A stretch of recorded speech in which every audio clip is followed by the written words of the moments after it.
Hello everyone, and welcome to my first Etude Masterclass. Today we'll be exploring one of my favorite middle school etudes, Robert Getchell's number 79 from his second book of practical studies for French horn.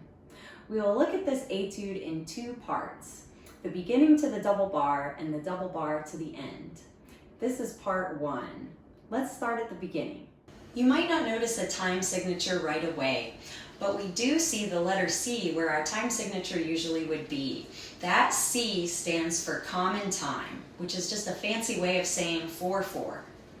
We also see 3 flats in the key signature, telling us that we're in the key of E flat major. For now, anyway. More on that later. First, let's talk about how to approach the rhythms. Choose a slow practice tempo that allows you to subdivide eighth note rhythms throughout the piece. I recommend either quarter note equals 50 with an eighth note subdivision on the metronome, or just eighth note equals 100. This is because you will see a lot of straight eighth notes in this piece, but also a good number of dotted eighth and 16th note rhythms. One exercise you can do to make sure you're playing the correct value for the dotted eighths and 16ths is to turn that rhythm into all 16ths and play a few beats like that. Then play what's on the page, knowing that the dotted eighth note will be worth 3 of the 4 16th notes you just played. Even though now you're playing as written, still focus on hearing all those 16th note subdivisions while playing. Here's the exercise using the first measure of the piece as an example.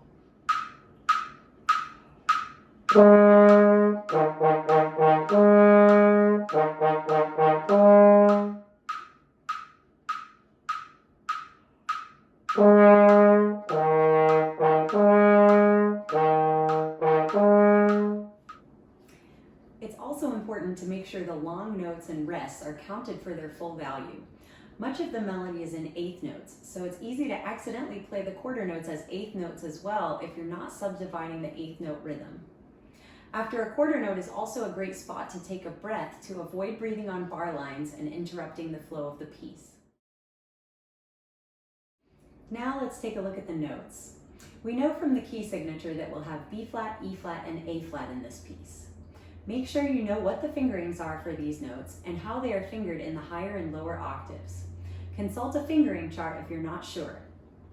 Measures 1 through 16 of this etude is based on the E flat major scale, so make sure you're practicing this separately as well. Sometimes the melody will be scalar and sometimes it moves in thirds along the scale or even larger intervals. This is why it's important to practice scales, scale patterns, and arpeggios.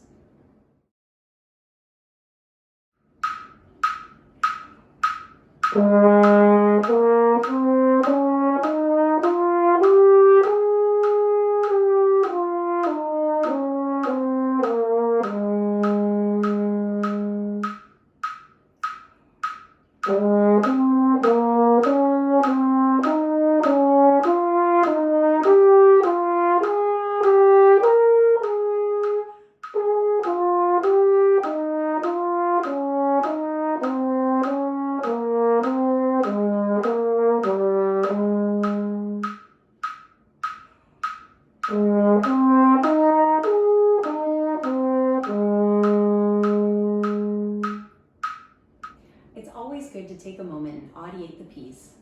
This means sing it in your head before playing it. Put the metronome on your slow practice tempo, play the starting note, and audiate the piece in small chunks along with the metronome. It's okay if you've never done this before. You can start with even just 4 measures. This helps us to do what our band directors and private teachers tell us to do all the time, which is hear the notes before we play them. Finally, let's talk about style and phrasing. While notes and rhythms are important when playing through etudes, it's also important to remember that an etude is a piece of music, and we should have a musical and soloistic approach to performing it. At the top of the page, we see the word bravura. While this looks like it could be a fancy Italian music instruction, and it is, it's also an English word. You can have bravura. In fact, you should while playing this etude. Look at the root of the word. Does it look like a word you recognize? Maybe brave? Merriam-Webster will tell you that in music, bravura refers to a musical passage requiring exceptional agility and technical skill in execution. So it's a technical etude. And in real life, bravura is the display of great daring. Let's take these ideas and figure out how we might like to interpret them in this piece. To capture a bravura mood, think of a more marcato or accented style, and have a mindset of something that moves forward, like a march or a fanfare. We do want to create a mood that's bold and daring, but after hearing the beginning of the etude, it doesn't necessarily sound like there's anything spooky or dangerous happening yet. I like to think about what could be happening in a movie if our etude were being played in a scene. We already know that we need a brave and heroic character. In this case, I thought of Harry Potter, but not like he's facing off against Voldemort yet. More like he's playing Quidditch during an exciting game. So in the first 8 measures of this etude, have an exciting approach, moving the notes forward. Phrase to the last notes of measures 4 and 8. By phrasing to certain notes, I mean bring those notes out and shape the line so that it leads to those notes. You can even think of an invisible crescendo leading to those notes. At our practice tempo, you can breathe after the quarter notes in measures 2 and 6, but avoid breathing after the downbeats of measures 4 and 8. That would interrupt our momentum of phrasing right before the end. After the first 8 measures, we come across another word, sostenuto, meaning sustained. This is a big style and dynamic change compared to our forte, marcato, bravura at the start. Now we are marked mezzo piano, and most of measures 9 through 16 is smooth and slurred. It's like a lyrical etude suddenly appeared in the middle of our technical etude. So make a noticeable contrast here with more lyrical phrasing to match. When we're in the key of E flat major, E flats and B flats are great notes to phrase to, especially when they appear on downbeats. So phrase to the E flats in measures 11 and 13, both times making our invisible crescendo leading to these notes, but also making an invisible diminuendo after each one so we can be back to our mezzo piano dynamic for the next phrase. Then phrase to the B flat on the downbeat of measure 15 and dial the dynamic back to mezzo piano again so we can finish out part 1 by phrasing all the way to the quarter note E flat at the end of measure 16. You can still picture Quidditch here as long as it's not the beaters and bludgers. Instead, imagine smoothly gliding to and from each phrasing point on your Nimbus 2000. Avoid breathing on bar lines in this section, but you can occasionally break a slur to catch a breath and consider the notes after the breath to be a pickup to the next measure. Here is a highly technologically advanced chart that I created using the most state-of-the-art equipment I could find to show the notes to phrase to and breaths in part 1. Just kidding, here's a piece of paper that I drew on with colored pencils. The turquoise arrows are phrasing goals, and the orange marks are breaths, or NB for no breaths.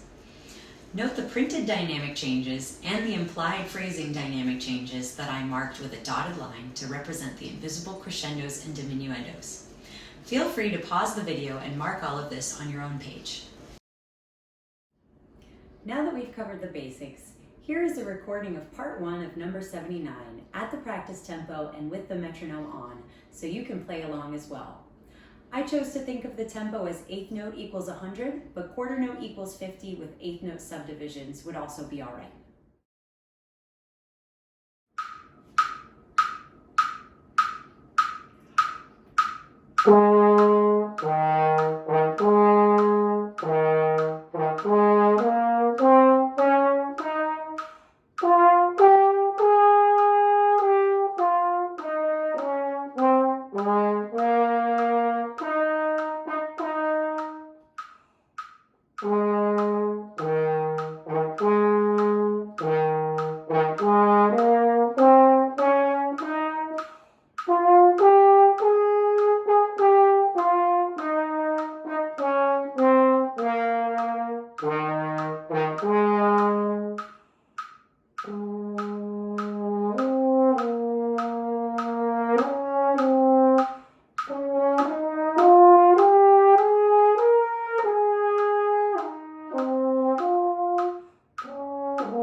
Thank you for listening. Remember to subscribe to my channel and tune in next time for part 2.